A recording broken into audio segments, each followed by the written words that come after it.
belajar kredit dan hutang. Apa itu kredit? Kredit adalah satu kemudahan penangguhan bayaran yang dibekalkan oleh pembekal, contohnya bank, kepada pemegang kredit cardnya. Okay. Yang kedua, hutang. Hutang adalah satu amount yang kita pinjam tetapi belum bayar. So, sini ada 4 tips supaya kita boleh uruskan kredit dan hutang kita dengan bijaksana. Yang pertama, jika kita ada kad kredit, pastikan kita jelaskan hutang dalam tempoh yang ditetapkan supaya kita tak kenakan charge atas baki dan charge bayaran lewat. Yang kedua, bila kita dapat penyataan kad kredit, pastikan kita bayar penuh jika mampu. Kalau tak mampu, kita hanya bayar minimum, sebenarnya kita tak untung. Sebab ini memberi kesempatan, memberi peluang kepada bank supaya dia mengenakan charge atas baki dan bayaran lewat kepada kita. Yang ketiga, kita hutang dan cuba kita bayarkan hutang kita pada tempoh diskaun yang diberi. Supaya kita boleh uruskan dengan hutang kita dengan lebih efektif. Kita tengok satu contoh. Encik Syed dia nak beli aircon 3,200. Dia hutang, dia kurang 1,200. Dan pada masa yang sama, dia mempunyai credit card. Dan dia tahu, nanti hujung bulan dia dah dapat gaji. So, pastinya dia boleh bayar hutang credit card dia. So, apakah kemudahan kredit? Pastinya menggunakan kad kredit. Yang kedua, B, apakah kelemahan dan kelebihan? Sebenarnya kelebihan tu adalah Encik Syed dapat membeli aircon dan dia mampu bayar dalam tempoh tanpa faedah. Maka dia tak akan kenakan charge. Kalau kelemahan, jika Encik Syed lupa bayar. Jadi dia akan dikenakan charge-charge yang lain. Kita tengok banyak lagi kelebihan kad kredit. Sebenarnya kad kredit, siapa yang pandai uruskan kewangan dia memang memudahkan kita. Sebab penggunaan kad kredit ada banyak jenis. Kita boleh menikmati ganjaran dia. Contohnya yang dalam bentuk rebate. Ataupun penebusan mata. Yang kedua, kita tak payah bawa banyak cash money. Yang ketiga, bila kita bayar, kita tak payah minta baki. Sebab bayar senang PIN number atau kita slash sahaja kita boleh dapat bayar. Yang keempat, kad kredit boleh memudahkan kita untuk bayar di atas talian, especially tiket flight. Kita tengok kekurangan dia pula. Untuk sesetengah kad kredit, kita kena bayar yuran tahunan. Dan jika kita tidak pandai uruskan kewangan kita, kita senang dikenakan charge-charge. Contohnya charge atas baki atau charge bayaran lewat. Yang kedua, sebab kita tak nampak cash money, untuk sesetengah orang dia akan belanja lebih. Yang ketiga, untuk sesetengah kedai, especially kedai yang kecil, kedai runcit, mereka tidak menerima pembayaran melalui kad kredit. Sebenarnya kita nampak banyak kelebihan kad kredit, tapi bukan semua orang mampu. Dia ada syarat jika kita nak pohon menjadi pemegang kad kredit. Yang pertama, mesti 21 tahun ke atas. Yang kedua, mesti ada pendapatan yang tetap. Minimum 24,000 setahun atau 2,000 sebulan. Dan kita mesti ada tunjuk bukti bahawa kita ada pendapatan tetap daripada pengantar slip gaji. Yang seterusnya, jika kita sudah mempunyai kad kredit, kita kena bertanggungjawab. Bila kita dapat kad kredit, terus sign di belakang kad dan simpan di dompet supaya kita sedar jika hilang. Yang kedua, jangan beri butir-butir kredit kad kepada orang yang tak dikenali. Yang ketiga, PIN nombor mesti hafal dan jangan tulis di belakang kad.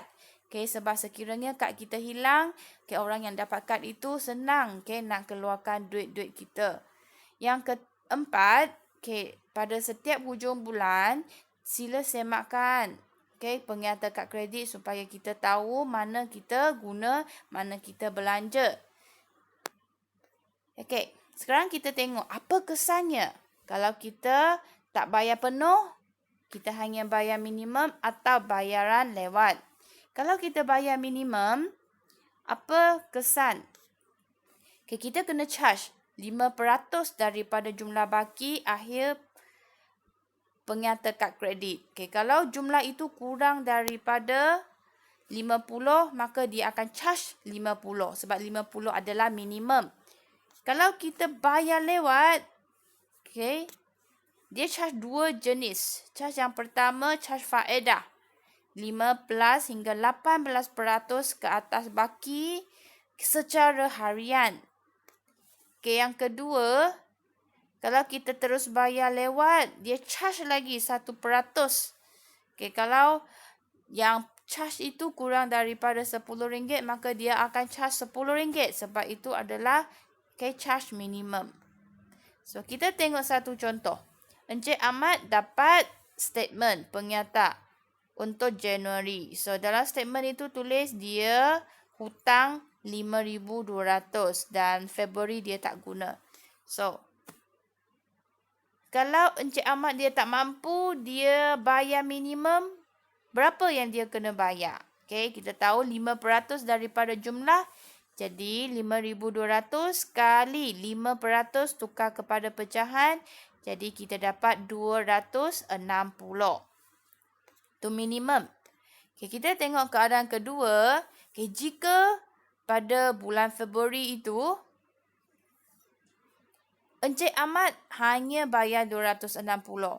Okay, tarikh pengyata adalah 15 hari daripada tarikh tamat tempoh tamat faedah. So, apakah baki dalam pengyata bulan Februari? Okay, so di sini kita tahu dia sudah bayar minimum. So, dia masih hutang RM4,940. Okay, sini dia sudah kena charge faedah. So, kita guna formula PRT, KP, basic dia yang hutang 4,940 kali. Okay, kalau dalam soalan tak tulis, biasanya kita guna 18%. Okay, 18% kita tukar kepada pecahan dan 15 hari. Okay, untuk PRT ini, T ini kita kira secara harian. Jadi, 1 tahun berapa hari? 360. Jadi, 15 hari kita kena tukar kepada tahun. Jadi, sama dengan 15 per 365. Jadi, dia kena charge RM36.54. Jadi, pada pengyata bulan Februari, kena tambahkan faedah dan hutang dia. Jadi, kita dapat RM4,976.54. Kita tengok kes yang ketiga. Okay, jika Encik Ahmad tak bayar minimum, semua tak bayar. Okay, so apa baki pada pengyata bulanan Februari? Okay, so dia tak bayar minimum, jadi pastinya dia masih berhutang RM5,200. Tapi dia kena charge. Jadi PRT dia, basic dia, prinsipal dia tak ditolak minimum, maka penuh RM5,200 kali 18% kali 15 hari daripada 1 tahun. Jadi di sini charge dia lebih tinggi daripada tadi, RM38.47. Dan sebab dia tak bayar langsung, okay, dia dikenakan lagi charge bayaran lewat. Okay, dan charge bayaran ini adalah 1% daripada jumlah tambah faedah.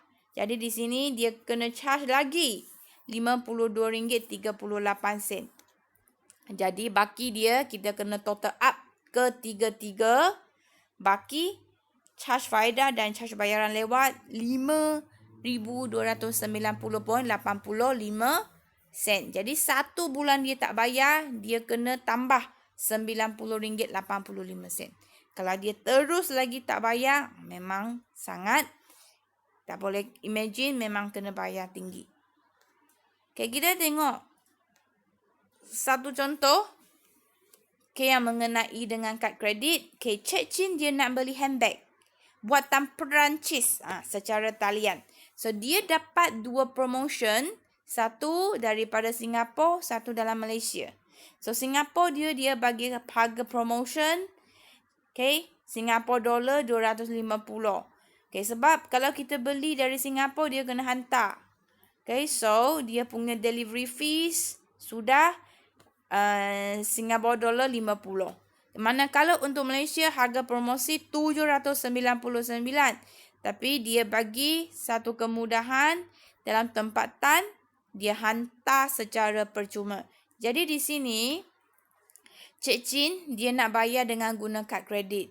Dan dia tahu kalau kad kredit kita bayar untuk transaksi ke luar negara, dia tambah charge 1%. Jadi di sini, anggapkan kadar semasa itu adalah RM1 Malaysia sama dengan Singapore dollar 0.34. Jadi, untuk